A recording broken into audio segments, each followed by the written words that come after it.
भारत के पूर्व उपराष्ट्रपति हामिद अंसारी उपराष्ट्रपति रहते हुए उनके कई विवादित चीज़ें हैं जिसने के लिए देश ने उनको कभी क्षमा नहीं किया है। लेकिन आज भी वो जिस तरह की बयानबाजी कर रहे हैं, जिस तरह से अमेरिका की एक ऐसी परिषद जो भारत के खिलाफ जहर उगलती रहती है, उसके कार्यक्रम में शामिल होकर उन्होंने ऑनलाइन जिस तरह की बातें कही हैं, इसका ये देश पूरी तरह हामिद अंसारी की इस बात को नकारता है। ये देश में सबका साथ, सबका विकास, सबका विश्वास है। और मैं मानता हूं कि जिस तरह अमेरिका की जो आईएमसी है, जो एक संस्था है जो सिर्फ भारत को बदनाम करने में लगी रहती है, एक तो उसके कार्यक्रम में उनको जाना नहीं चाहिए था। दूसरा, वहाँ पर जाकर जो बातें उन्होंने कही, आईएमसी जिसके फाउंडर शेख उबैद पहले से ही बहुत सारा फंड इकट्ठा करके भारत को बदनाम करने के लिए जिस तरह का काम किया है, और उसने करीब 4,12,000 जो यूएस डॉलर है उसको खर्च किया, कभी बर्मा में, कभी अन्य चीज़ों में। और उसी के कार्यक्रम में जिस तरह हामिद अंसारी शामिल हुए और उस इवेंट में जिस तरह की गुफ्तगू की गई है, ये दुर्भाग्यपूर्ण है। भारत के मुसलमानों के लिए भारत से अच्छा देश, हिंदू से अच्छा दोस्त और नरेंद्र मोदी से अच्छा नेता नहीं मिल सकता, जो सबका साथ, सबका विकास, सबके विश्वास के रास्ते पर इस देश को लेकर चल रहे हैं। पूरे दुनिया के अंदर आज भारत की प्रशंसा हो रही है कि इतने बड़े देश में न कोई दंगा है, न फसाद है, न कोई विवाद है, भारत संविधान से चलता है। लेकिन हामिद अंसारी ने, जो पूर्व उपराष्ट्रपति रहे हैं, उन्होंने इस बात की भी कदर नहीं की है।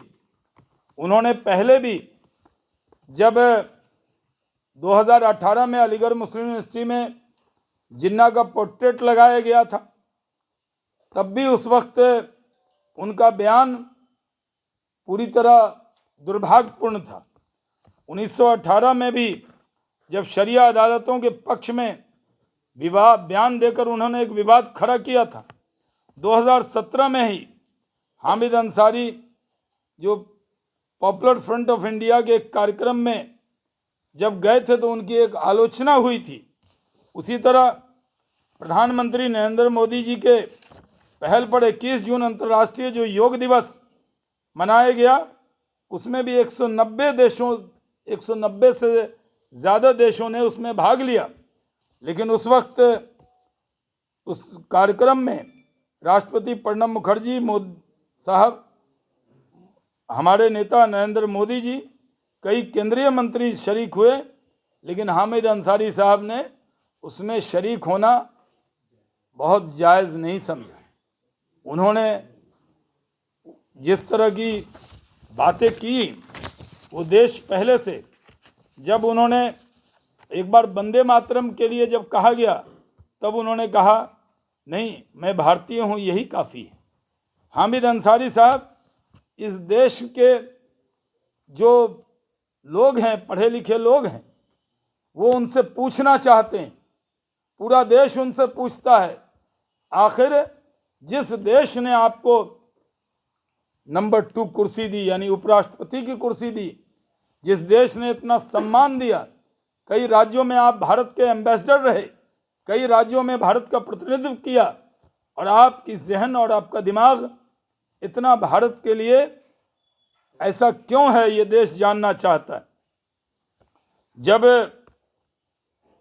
3 साल पहले जब सुप्रीम कोर्ट में एक बार राष्ट्रगान अनिवार्य करने की बात और मद्रास हाई कोर्ट ने वंदे मातरम के बारे में जब कहा था तब उन्होंने ये बात कही। उपराष्ट्रपति के तौर पर कार्यकाल के आखिरी दिनों देश में आपको या ऐसा लगता था कि किसी समाज को कोई सम्मान नहीं मिल रहा है तो आपको पहले कहना चाहिए था, लेकिन आखिरी दिनों में उन्होंने ये स्वीकारता का माहौल को खतरे में बताया था पार्लियामेंट के ऐसे में राज्यसभा के अंदर, और जिस तरह की बातें उन्होंने कही थी उससे पूरा देश शर्मसार हुआ था। और उनका ये कहना कि इस देश के बड़ी तादाद में लोग अपने को असुरक्षित समझते हैं, ये दुर्भाग्यपूर्ण है। पूरा देश इस बात पर उनकी आलोचना करता है और मैं मानता हूँ कि जिस तरह जो जो अमेरिकी मुस्लिम परिषद है, जिसका काम है जहर फैलाना, जिसका काम है भारत के बारे में दुष्प्रचार करना, उसके कार्यक्रम में शामिल होकर उन्होंने एक उच्च मर्यादा जब पद से हटने के बाद भी कोई व्यक्ति निभाता है उस मर्यादा को तोड़ने का काम किया है।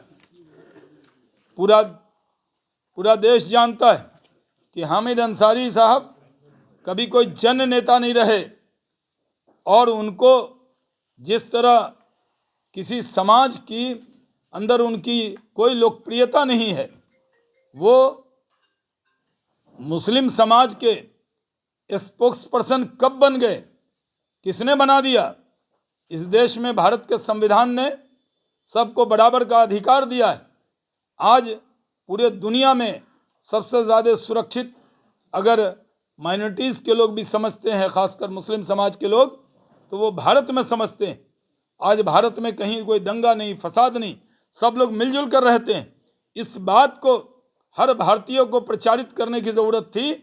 उसके अलावा जो एक पद पर बैठा व्यक्ति, जब उनको मालूम है कि जो अमेरिकी मुस्लिम परिषद है वो भारत के खिलाफ एक माहौल तैयार करता है, पूरे देश और दुनिया में भारत को बदनाम करने का ठेका ले रखा है, ऐसे भारत को बदनाम करने वाले ठेकेदारों के साथ बैठकर भारत के उपराष्ट्रपति रहे हामिद अंसारी ने पूरे भारतीयों के दिल पर एक चोट मारा है। हम दुखी हैं इस बात से कि इस बड़े पद पर जाने के बाद भी उन्होंने कोई मर्यादा नहीं रखी। हम इसकी घोर आलोचना करते हैं।